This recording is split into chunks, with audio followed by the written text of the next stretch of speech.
Montgomery Community Media's 22nd Annual NPO Day was created to improve the sustainability among nonprofits organizations in Montgomery County and the Washington, D.C. metropolitan area. During these tough economic times, nonprofits are especially hit. However, with the internet and social media so prevalent in our society, there are opportunities to help nonprofit organizations generate revenue and get their word out to the community. Today's speaker is Richard Harrington, the Chief Executive Officer of Red Pixel, a visual communication company. Mr. Harrington's presentation will be on how to hyper-syndicate your nonprofit organization. Join us while he explains how easy it is to amplify your message with the use of visual media.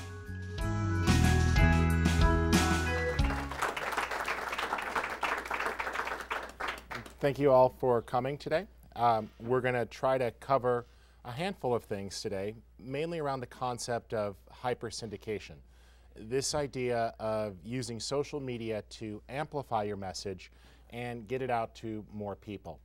I am going to focus on video because I think that in today's day and age, video is tremendously effective, and I'll give you some reasons and proof to that, especially if you're targeting folks under the age of 40. The other thing I'd also ask you is, how much are you spending on outdated things like making DVDs these days, or even postage to mail newsletters or physical things? If you were to take a lot of the hard costs involved in manufacturing and delivery of your message and rerouted that to creating more of your message or more effective messaging, chances are you'd actually see much, much better results. And I speak to this from a lot of experience. Back after college, I ran a newspaper for several years that published in the Midwest on music. We had a website, and we had audio interviews and video clips of bands, and this was back in the early 90s at the dawn of the net. It was interesting how we were reaching a worldwide audience. I've written lots of books, I've done electronic projects, and we are definitely going through a shift right now to electronic communication, especially video-based. So we're going to talk about a lot of things today. We will jump in and cover a lot of questions towards the end, and I may take a few along the way as well. Okay? You want me to stand a little to the side? Sure. So it used to be publish or die, and what's really happening these days is divide and conquer. Instead of trying to pull people to your website, you need to go where they already are. You don't want to have to keep running and running and trying to find people. Rather, you just go where people you want to hit already naturally aggregate, whether that be Facebook or YouTube or Twitter. Now, many folks will be social media experts and talk to you about how wonderful social media is. I've been doing media for 20 years. I started in traditional broadcasting. This is just a natural evolution of things that have been going on the web for years. When I was in college, we would hang out in telnet chat rooms over modems and talk and interact with people. There was no video, there was no photos. It's just gotten easier. It's gotten so easy that even in my own family, 3 generations use social media to keep in touch. My children interact with their grandparents and share content that way, and that's really a sign that we've reached a tipping point. So, very briefly, what I do for a living, you're welcome to look up our company. We've been in the DC area since '99. About 70% of what we do is full service work, which is helping people from concept to delivery. We do a lot of work with nonprofits as well as educational groups. I would say that 2 of our specialties are internet marketing and the other is education. We've worked with a lot of nonprofits on fundraising and producing campaigns online that have been video driven, as well as public service announcements and outreach. So we've done a lot of web video, and one of the things I've really seen through this is that it can be tremendously effective. Okay? So just very briefly, as realize my screen is cut off, but who am I? It's a good thing almost everything's left justified. You are welcome to look me up. I have a personal blog at Richard Harrington Blog where pretty much every day I talk about technology, marketing, the impact of visual communications on how we do things. And you're welcome to follow me on social media. But what I really try to do is I come from a family of teachers. So I've founded my company and I start from the point of view of helping others, karma and paying it forward. So I've helped big companies, media conglomerates, technology companies make their tools more effective and reach more folks. We've worked with PR groups. We've worked with lots of nonprofits. We also publish, and we've been publishing to devices like phones and podcasting from the very beginning. And we sometimes go out and I'll talk at live events like this. So I've had the joy of speaking at a lot of conferences, and this really, I'd like to say that my ideas that I'm going to share with you have been pretty beaten up. They've been presented to others, they've been criticized, they've had feedback, and they've been put in use for clients. So everything I share with you today is based on stuff that actually works for my own customers, and I've heard back from folks that it works as well for them. So you're welcome to look at this. We tend to write everything down. I think that's more for my own benefit so I don't forget. And I mean that sincerely. I look up things in my own books, but I write on a wide variety of subjects, ranging from photography to digital video. And I just think that this is a pretty powerful tool. People respond well to pictures. People respond well to video and audio. That's not to say that the written word has lost meaning. It's still quite valuable. But when you look at the effectiveness of the written word to the effectiveness of spoken word and visual communications, it is these days pretty far down below. It just does not have the same impact that you might get from powerful visuals. And so we work with groups ranging from, like I said, nonprofits to groups like for the arts, like Wolf Trap, helping them communicate their message. And I also enjoy a little bit of photography on the side to sort of capture and document. I started as a journalist. I like to still keep those tendencies going. So that's who I am, so hopefully you sort of understand a little bit about where I'm coming at to you from today. And what I'd like to get into is how things have changed. Some of you might have noticed some of the gear as you walked in here and what we have here. It used to take satellite dishes to reach the planet. You'd have very expensive equipment and satellite time, and you'd put something up, and then it would download to people's television sets, and you had a choice of 3 or 4 channels. These days, it's amazing. I just picked up a new Blu-ray player that I connected to the internet, and it receives more than 200 different web-based outlets for content. Movies and podcasts and streams and all sorts of different groups. It's amazing how much stuff you can get. Of course, there's clutter, and we'll talk about some strategies to get past that as well today. But I'm a firm believer that going to portable devices, going to web-based, web-optimized computing is where everything is going. And I'm going to start off my talk today by giving you some sort of state-of-the-internet statistics of where we are. Now, this one is just a short overview video that talks a little bit about why video is effective. Notice average time on a website, 48 seconds. Video, 5.5 minutes time spent on site. The longer they're there, the easier it is to affect them. Okay? And this just keeps growing. By the way, Google Plus got to 50 million people in about 3 months. It's a lot of people. Okay?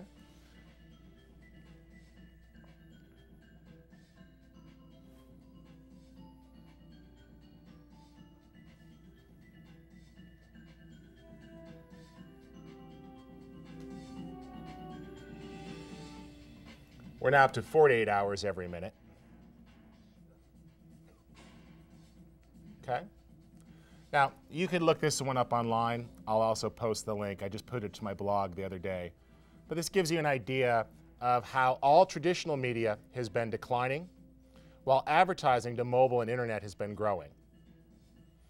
And our user growth is also growing immensely. Okay? So, you can look that up online. I've posted it to my Facebook page. It's on, I'll give you the link later. I'm sure there's an email follow-up after this. I'll send a few links. But I want to just sort of give you an idea of where the internet is right now. I'm slightly bothered that things are cut off, but I'll fill that in for you.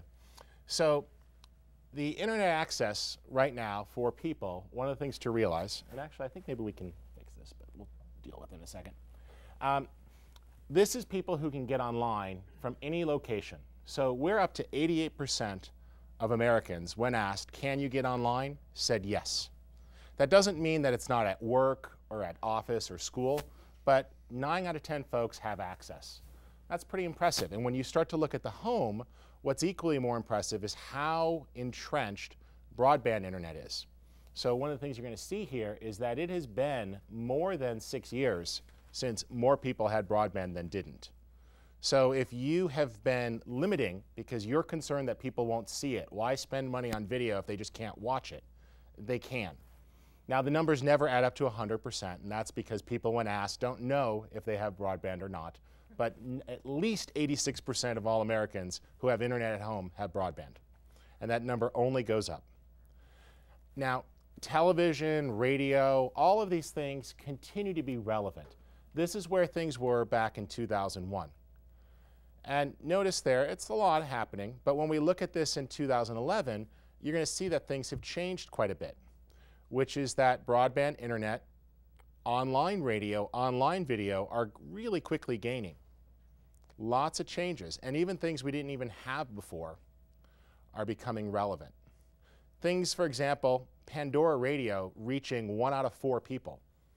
It's pretty amazing. We have a client that does advertising on Pandora Radio. They just pay per impression, and it's very affordable. And it's surprising, you know, how much it is, but they can target people in specific ages and demographics based on people's consumption habits.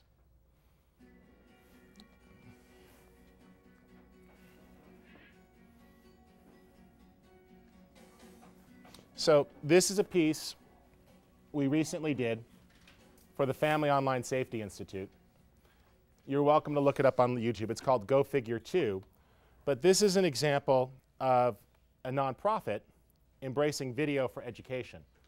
Instead of just publishing a white paper or a long-winded PowerPoint presentation with a talking head, we condensed the key facts down into a 3.5-minute presentation, which at the end has fully cited sources and links back to all of the studies. But this was an effective way to get the information out there about kids' habits online. So this is the second version, Go Figure 2. Go Figure is also online. It's just FOSI, the Family Online Safety Institute. So you're welcome to look that up. And one of the things I just want you to think about there is how attention spans have changed.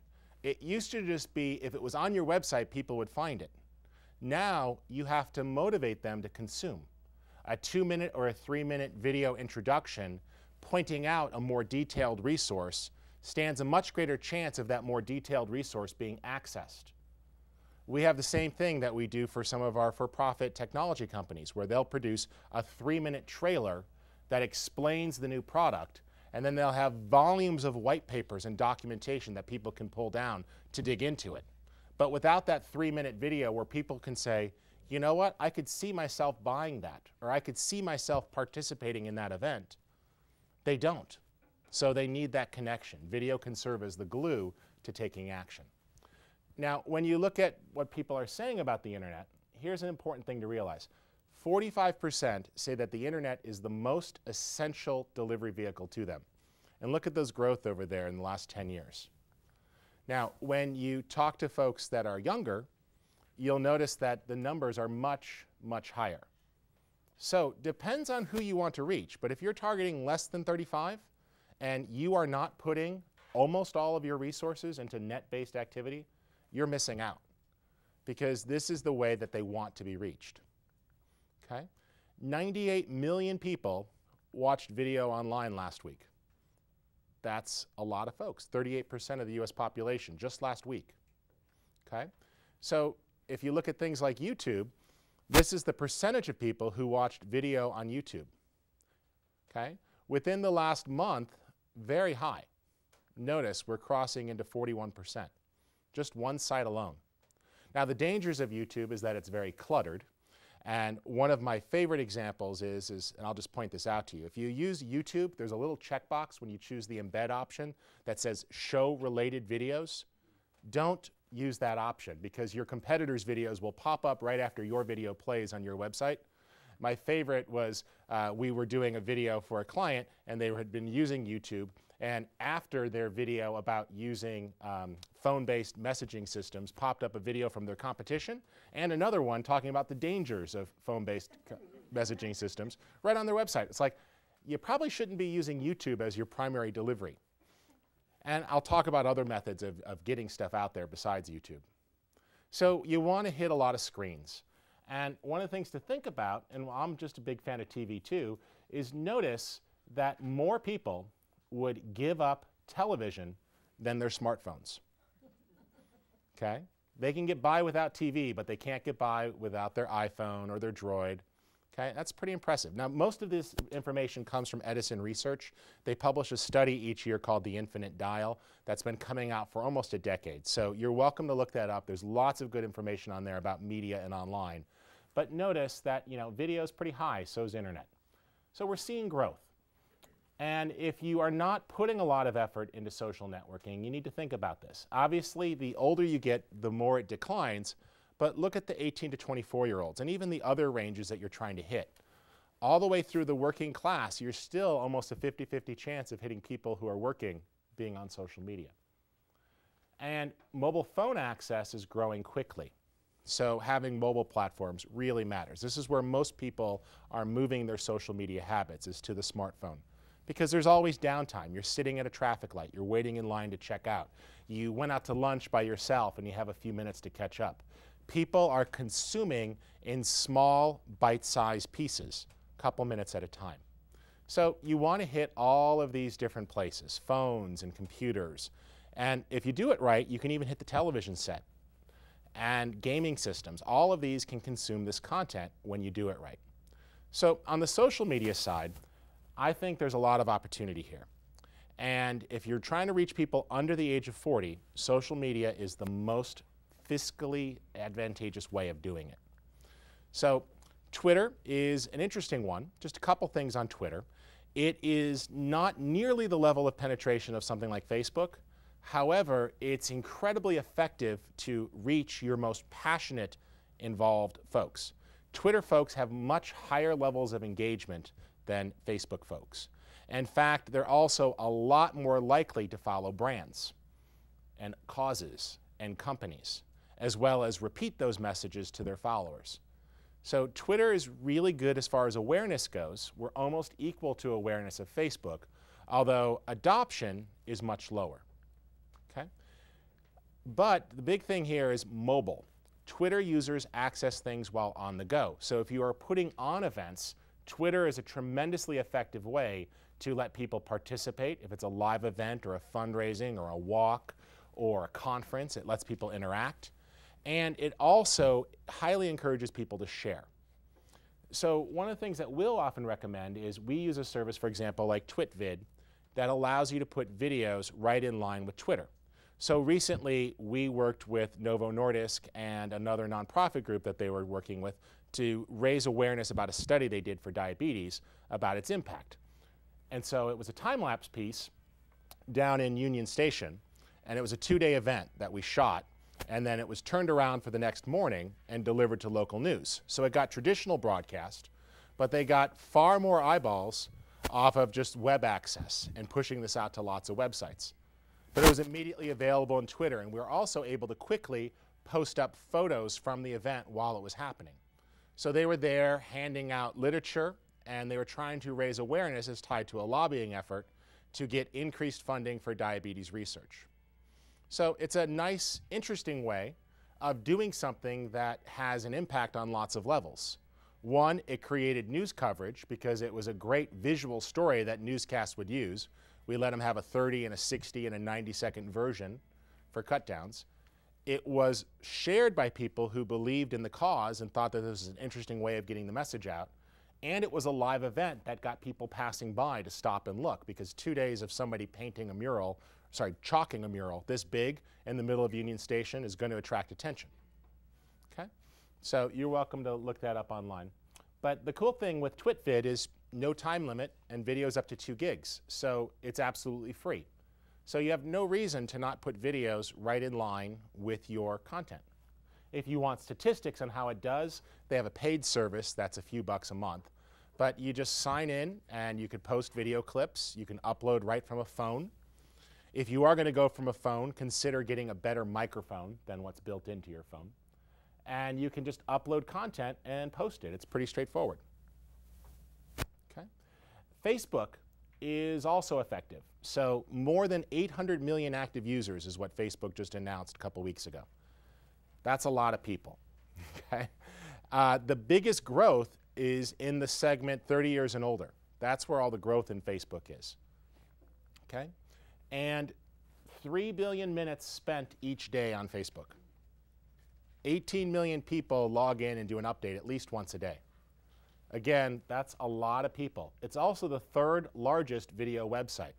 So if you're putting all of your efforts just into YouTube, think about that. Okay? Gets a lot of people. And it's pretty easy. You can make a page, you could post photos, you can load video up, you can have all that content there. And the nice thing is if you set it, it can be shared. So not only did people see it, but you can encourage them and even go as far as at the end of the video say click the share button so that they could add it to their own page, increasing the amplification. This is where these mediums really matter. It's not just that people watch it, but that they click share and add it to their own web page.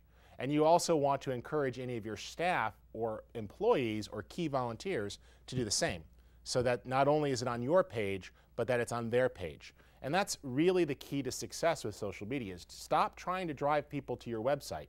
Instead, just focus on getting them your message. And if you brand throughout and you have plenty of hints of to who you are and branding, and you say your name and it appears on screen, who cares where they saw it? Just be happy that they saw it. And it may take 7 or 10 times before it sticks, but don't worry about driving them to your site. The new entry on the scene is Google+, which you should also take a look at. Google+ is a new offering from Google, their second attempt at social media after the disastrous failure of Buzz. And it's going very well for them. It allows you to create circles and add people.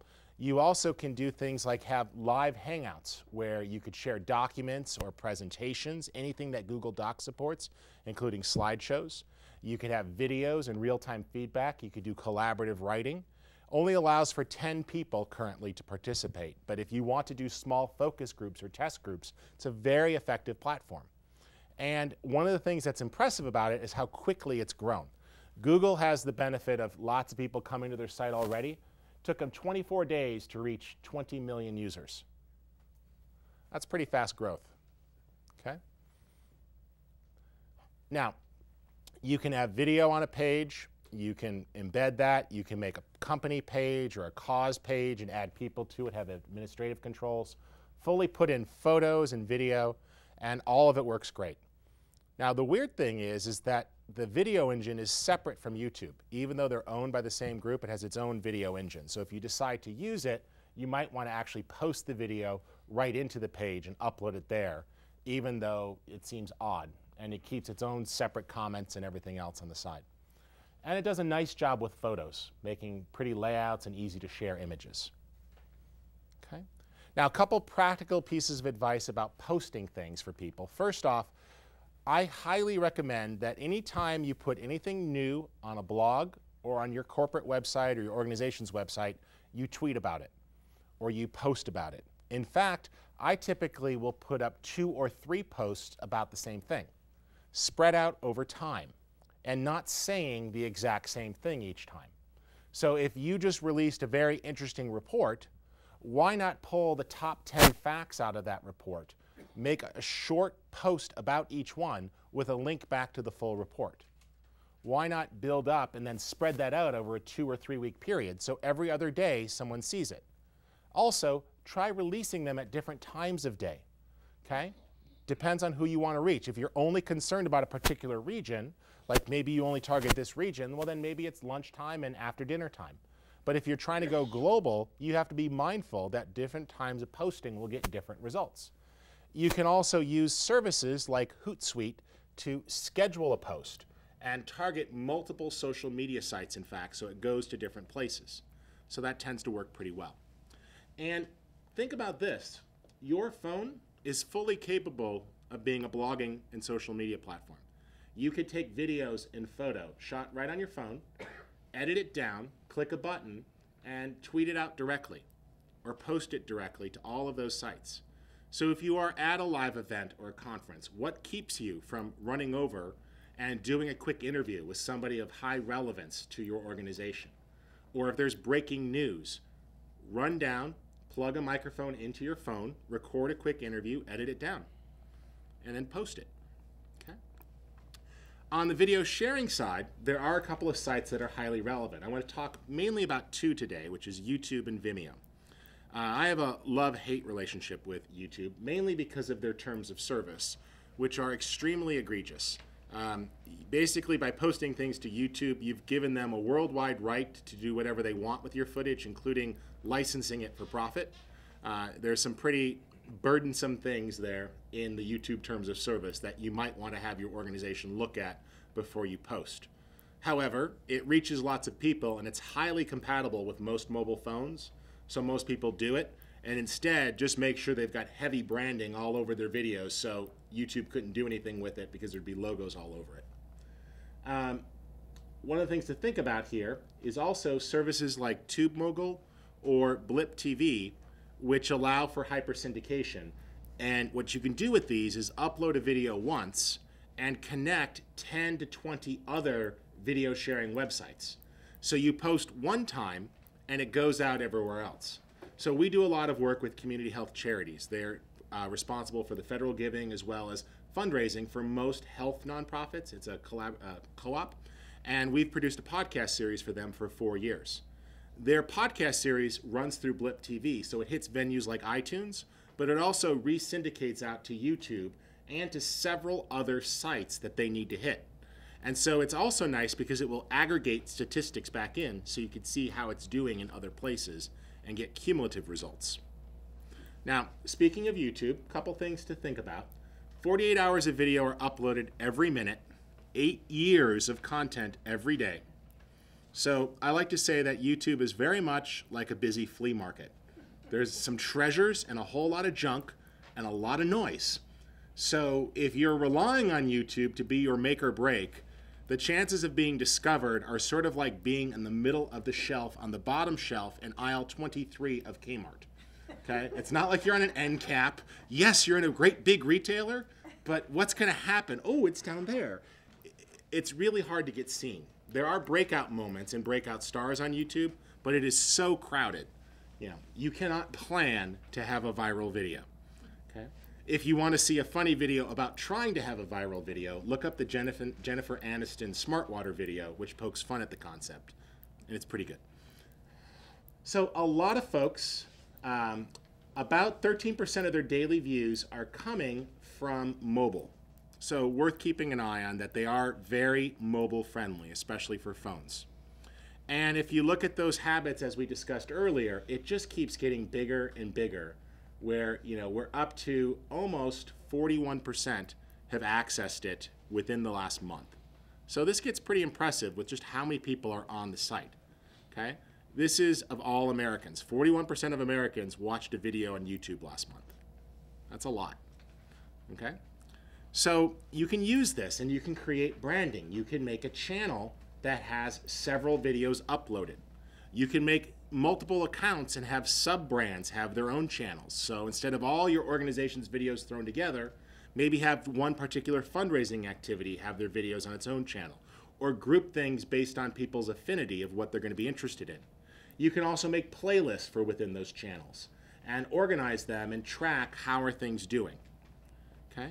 You get aggregate views, which is nice, so you can see how did everything do.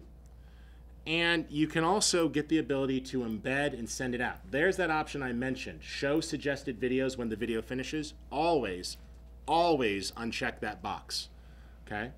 You also cannot prevent YouTube from popping up ads over the top of your video. So if you are saying doing diabetes awareness, they might pop up an ad to sell diabetes supplies from somebody.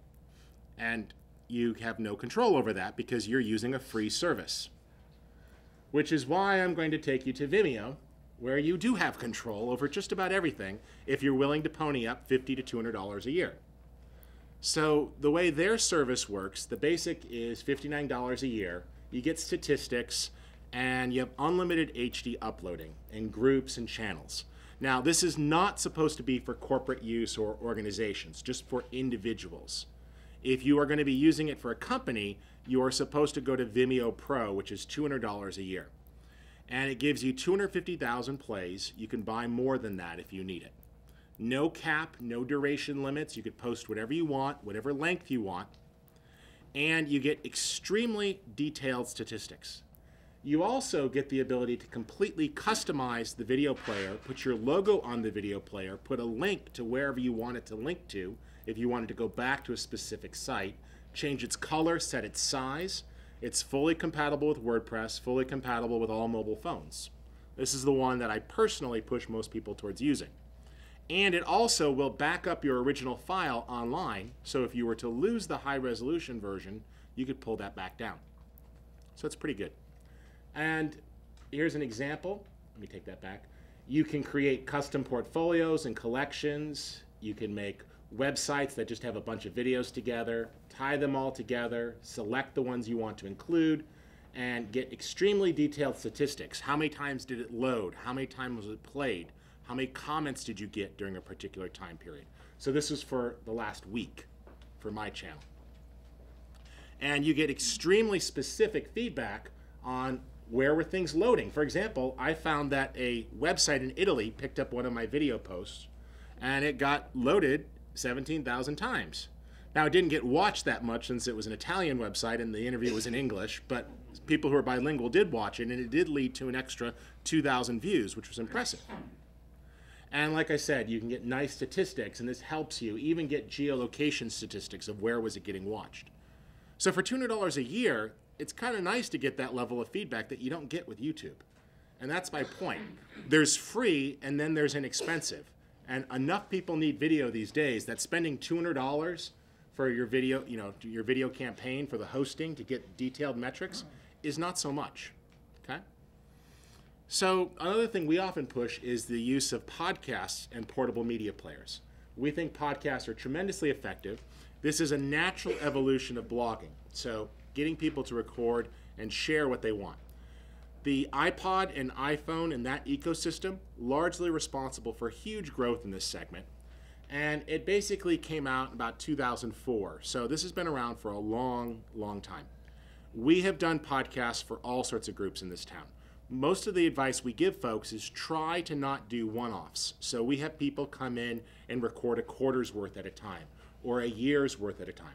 The Community Health Charities example I gave you comes in for 2 days and gets a year's worth of content done that then rolls out for a year. And they plan out what are our different initiatives and what are we focusing on each month, what are the different spotlight campaigns. They get their member organizations to participate as guests, and it raises awareness for everyone. It's very effective. And it's designed to hit people on their lunch break.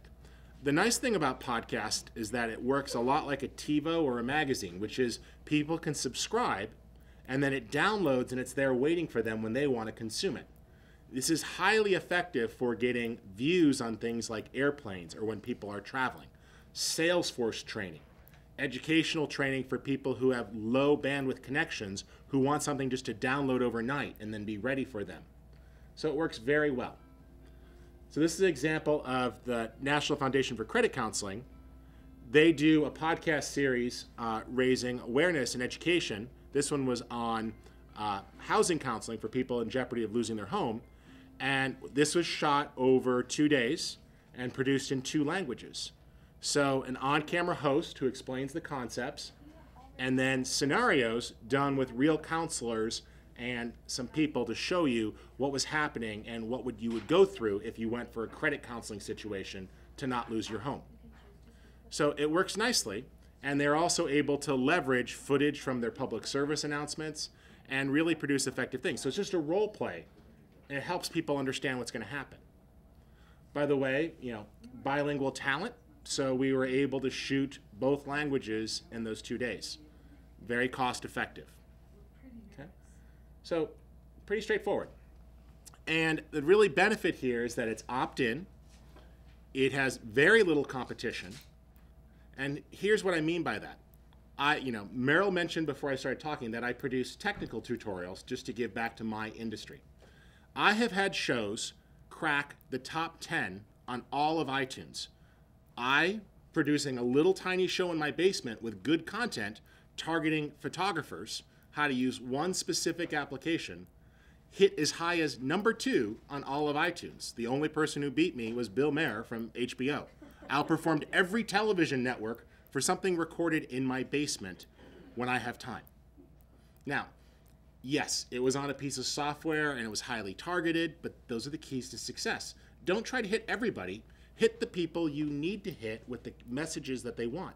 Go after the most passionate folks with more training and more information so that they're better educated and then can start to extend your message or your cause or your marketing for you. Okay?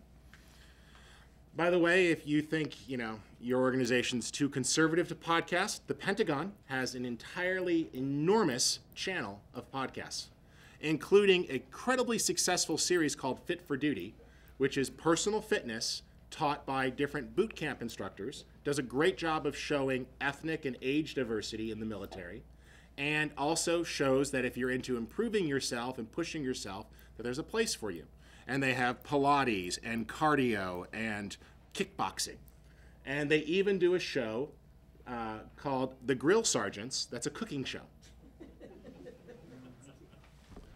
Why? Have you seen it? It's actually good.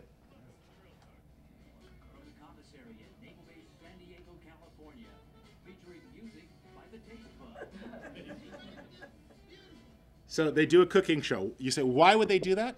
To show people, the cooking genre is incredibly popular.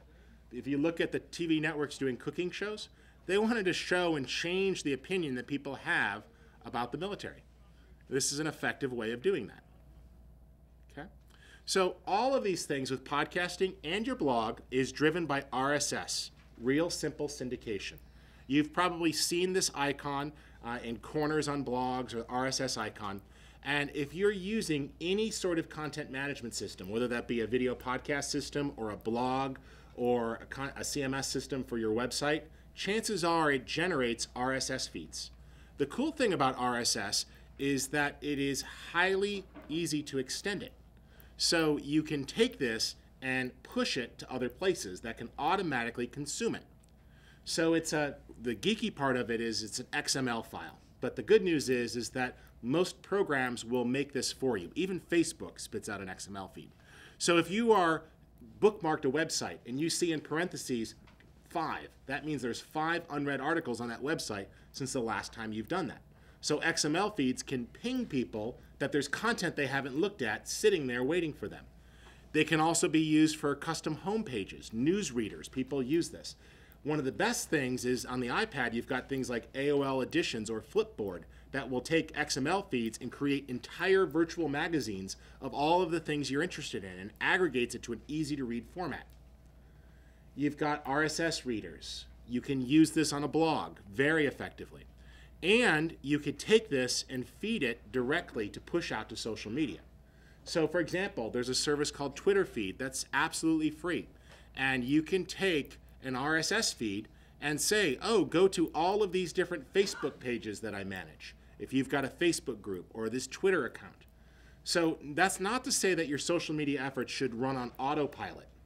I have a 100 rating on TwitGrader, which means that I am extremely good at replying back to people who reply to me.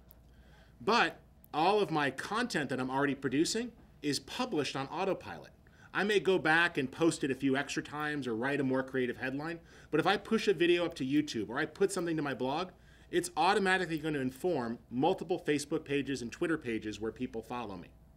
And that's because it should be automated. Why should you have to post something and then remember to go to 20 other places to republish it? So that's a free service that does it, and it'll just push it out there. And you set it when to go. You can also tell it to tag it and lots of other things. Another service that I highly recommend is Hootsuite, which allows people to collaborate on multiple social media accounts. So you can have people create many different postings and share that with other folks. You also get statistics. One of the things I like, again, is that it could pull in an RSS feed and I could tell it where it should be posting anything that comes out. You can also schedule in bulk. Using an Excel spreadsheet, you can create a bunch of tweets and set the times. So this way, if you know, for example, in the middle of my talk here today, something just got tweeted. Why? Because it's a great time to get people during lunchtime, so I'm not going to skip that just because I'm talking to you here today. Also, what did I tweet? I tweeted some article that I found really useful after I put the kids to bed, and it was Saturday night at 1:30 in the morning. If I was to tweet that then, that's a wasted opportunity. So I click my Hootlit button from Hootsuite, and I said, oh, put it to these blogs Monday at about 12:30. Great time for someone to read it. So you don't have to separate your I found something cool versus now it's time to reach people. That bridge can be destroyed. And it's much, much easier to just get what you want out. okay? And it just publishes it out pretty straightforward. Now, a couple things on video content. If you are going to do video, one of the things I like to say is make sure you think about your competition and how you're going to do it differently. You don't have to do video that's incredibly high value, but you do have to have good messaging and base production value. If the audio quality sucks and people can't hear it, that's a bad thing. People will stop watching. Audio is the most important thing, followed by things like focus and exposure. You don't have to have huge fancy graphics or big elaborate sets. The podcast series that we've done for community health charities is very straightforward. And because they do it in bulk, the cost per episode is about $1,200 to produce an episode. That's incredibly effective when you think about that and it rolls out for a year, how much they can reach. We've even seen other shows we've done get down to the $600 an episode range because they're producing in bulk, okay? And that's all of their costs, not just the cost of video, but the cost of everything, including bringing people in and the food for the 2 days and getting their guests there. Now, a couple other things. If you think about it, portability really matters. So favor tighter shots, both for photos and video. Keep things brief, engaging, and to the point. I try very hard to keep video for the web less than 7 minutes. In fact, I try to get down to 5 minutes. I have never met a video that couldn't be shorter, okay? You want to keep it tight, and it's better for them to want more than to get bored and stop watching. You know, after the video plays, you could say, for more, visit, and then there's more videos there, okay? So if you have things, and keep it so people know who you're there by having branding graphics at the front, keeping things moving throughout, bugs, etc. All of those things are useful so people know what they're watching. Follow the same things that broadcast TV does. Put your logo and watermark up, okay? A couple other things here. Let me just jump forward. Actually, this is all good stuff. These are the things that I say that you need to think about before you tackle doing a video program. And the reason why I say show is that I firmly believe that you're better off splitting your video marketing over several smaller pieces than one bigger piece. So it's better if, let's say you do have to produce a 5-minute video that's going to be educational and raise awareness about a new campaign. Well, you probably talk to 4 or 5 people doing interviews. Take each person's interview and craft a little 60 or 90-second version of that video. And don't worry about all the bells and whistles. Just post it up with maybe a few photos cut over it and put it out there. If you are going to have a big, long video with a lot of conferences or other material, cut it up into smaller segments, okay? People just don't have the endurance and they want to access video during lunch breaks. I just got asked to produce a new series of tips that are less than 3 minutes long, specifically targeting people on their lunch breaks about digital photography. One thing in 3 minutes. You give me 3 minutes, I'll give you back 30 minutes of productivity. Well, that's effective. And if they've got time, they will watch 10 of them if they have a half-hour lunch break. But if they don't have time, they're more likely to watch the one than they are to watch a 30-minute presentation, okay? So be respectful. So think about who is it for? What are you going to cover? Where are people going to see it? How often does it come out? There is something to be said for regularity, having a schedule that you publish on. If you're doing a blog for your organization, have a schedule. How many times a week are you going to be posting? Assign people to post. Don't be scattershot where you have 10 posts the day before your annual conference and then nothing for 2 months afterwards. Spread things out. Make a calendar of when people are going to post and stick to it, okay? And if you look at what people are watching, you'll see that news, education, humor are all tremendously popular, okay? And at the bottom there, people are just lying.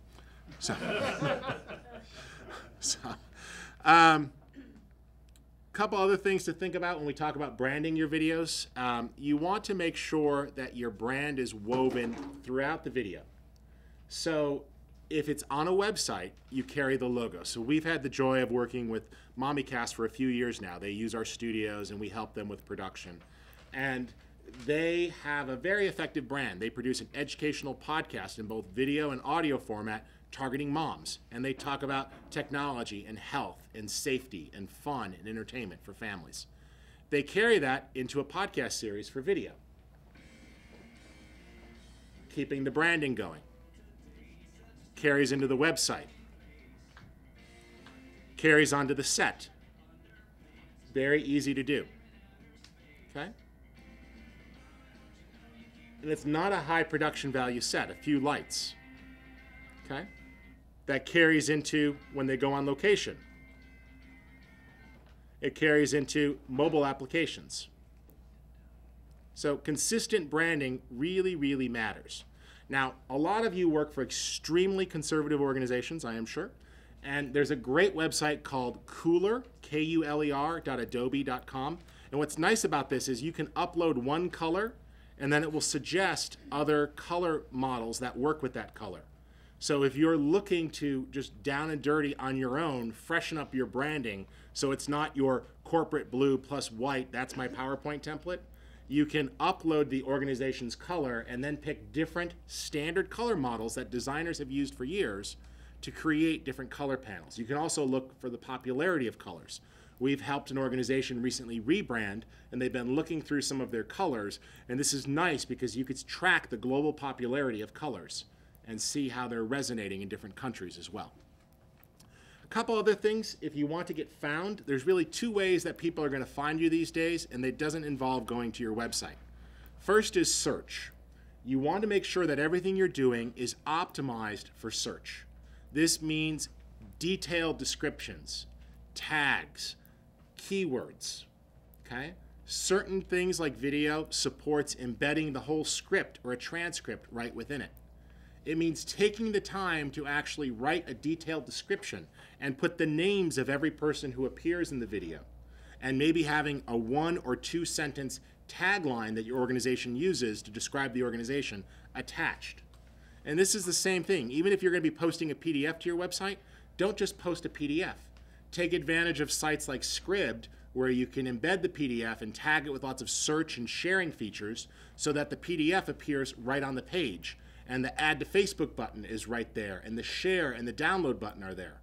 I'm amazed at how many people just post files on their website with download links, and they do nothing to encourage the user to actually get that content. You are thinking that people actually want to click and blindly download something they've never seen before. If you don't give them the ability to either give them a video overview of what they're going to see, or a short PowerPoint presentation with audio that's 2 minutes long that talks about the highlights, or a preview that's embedded that they can flip through and read without having to download. Because remember, on these devices, downloading a PDF file is virtually impossible. You need to have an inline reader. The other thing that people will use are top lists, and so these are getting featured or spotlight. There are ways to push for this, but again, there's nothing that's a guarantee. But if you have something that's highly targeted, for example, MombiCast did an episode on the bird flu, and they did it with the CDC, the Center for Disease Control, and they reached out to iTunes 2 months prior to the season for the flu and said, we have sat down with the CDC to produce an educational podcast targeting moms and families on what they need to know about the flu. Well, they got front page exposure because they reached out way early with something that was produced. And they also said, here's a bunch of photos, and here's a press release, and here's the information. Photos are key. Don't just send out press releases without photos or video clips. Okay? And so that will definitely help get things out there. All right? So I'm just about out of time. I got a couple more things to show you real quick. There we go. A couple of my favorite little extras. These are just free services. One is Feed Validator. So if you are using an RSS feed, which most of you probably are with your website, you just may not have realized it, this will tell you what's broken and how to fix it, or how to tell your web person to fix it. Most commonly, it's things like you have too many blog posts without summarization or categories, and your RSS feed is too big. You can also use a free service called Feed Burner from Google to get statistics about how your content is being consumed. Okay? And that will work very well. And if you want to know more about video compression, Apple has a very detailed article on their website if you just type in Apple Video Compression Podcast. But Apple's standards are driving the way for the web. And another thing I like to use is Legit, which is an embeddable search engine for websites that lets you connect all of your social media outlets. So it will also search Facebook and Twitter and YouTube and all of these other sites without ever leaving your website. It just overlays a Google search engine, and then when they close, they're still on the page before they left it. It's a nice little engine. So hopefully that gives you some things. We'll take some answers and questions and answers. Again, you're welcome to look us up. We're down in Falls Church. We do a lot of work with nonprofits and trade associations, so I'm happy to send you that. I also put some discs at the back so you can dig into it. And redpixel.com is our website. My personal blog is Richard Harrington blog, so you're welcome to look at either of those sites. And hopefully that helps. Let's just jump back here. And how much time do we have for questions? A couple of minutes. All depends on how many questions and how good they are. You just touched on it real briefly. Can you give us any ideas about how to approach press releases? Sure.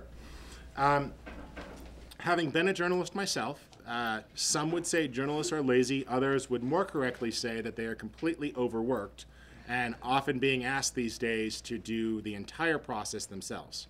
So if you have a multimedia friendly website that has embeddable video clips and photos, as well as potentially contacts listed for sources that are allowed to talk, not just the press contact, but here are some possible sources that are willing to speak, or bios on those people, and you make it easier for them. Having photos and headshots and content dramatically will help that. The other thing is don't just say, oh, we released a new video podcast, or oh, it's fundraising season.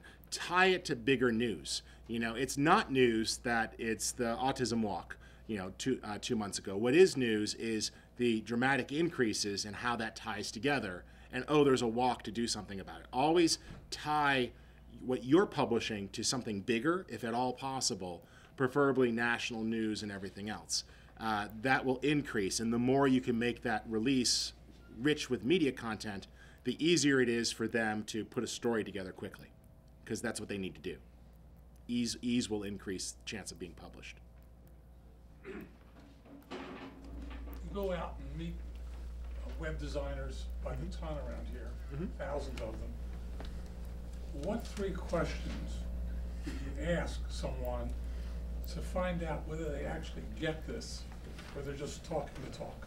Well, I would first off say that social media has nothing to do with web design, if that's what you're concerned about. Social media has everything to do about communications and strategy. So a big mistake that many people have made these days is tying the technology to the messaging. Pushing buttons is not hard, and these services keep getting easier and easier and easier. There's compelling things like WordPress and Squarespace that make running a website very, very simple. I don't mean to undermine the value of a good web person, because there are lots of very important needs that web programming folks do. But if it's running a blog or a social media campaign, you should be more concerned about what you're saying rather than how you're doing it. Now, if you're going to talk to any vendor, make sure they show you past performances and ask for that. Ask for references. I want to see proof, and I want people to talk to. Those 2 things alone is what's there. But as I alluded to earlier, you could spit and hit a social media expert or people who say it. Social media is just another form of publishing. It's telling stories to an audience, removing the barrier. The way I told stories back when I was a broadcaster and created content for broadcast news in Des Moines, Iowa, is no different than how I do it today, except now today I could do it with a laptop and my phone, and I don't have to have a television station and satellite time and millions of dollars worth of equipment and access. And I could reach more people globally, not just people in one region. So the big thing I would say to you is don't tie your messaging to the technology, and just look elsewhere and move it up to focusing about strategy and content, and not which buttons you push to get it out. I want to know, from a year's experience, what are some things that you've seen in videos that kind of annoy you that people do, or how do people misconstrue the purpose of a video? What are some? Yeah, I think that the biggest flaw most people make is not respecting the audience's time. So getting it as short as possible is important. Leave them wanting more. Another is making it difficult for people to hear things. So if it's poor audio quality, that's very bothersome. Audio is the biggest thing that will keep somebody stop watching your video. Beyond that, I think just having a clear story of what it is you're trying to tell. Make sure that your video has no more than 3 objectives. If you're trying to get them to do this and that and this, you're confusing them. At the end, your call to action shouldn't ask them to do more than one thing. You have to tell them what you want them to do next. So make sure that they can actually hear it, and make sure you tell them what is next to do. Video is nothing but a motivator. If it is, I want you to sign up to help us fundraise, tell them where to go. If you want them to pick up the phone and reach out to their senator or file an email, tell them how to do it. Video is just a way to get people motivated to do things. Don't try to say, and now we're going to go into part 4 of our 3-hour presentation with slides. They don't watch. People spend all this effort like, oh, we'll put codes on and they have to watch it for continuing education. That's great. Let's create video as punishment. That's not effective. So just always have a clear goal and a clear, call to action, and then take it from there. I think we have time for one more question. So we're doing this one. Okay, great. Thank you guys so much for coming out. And like I said, there's some samples back there as cards as well. Thank you.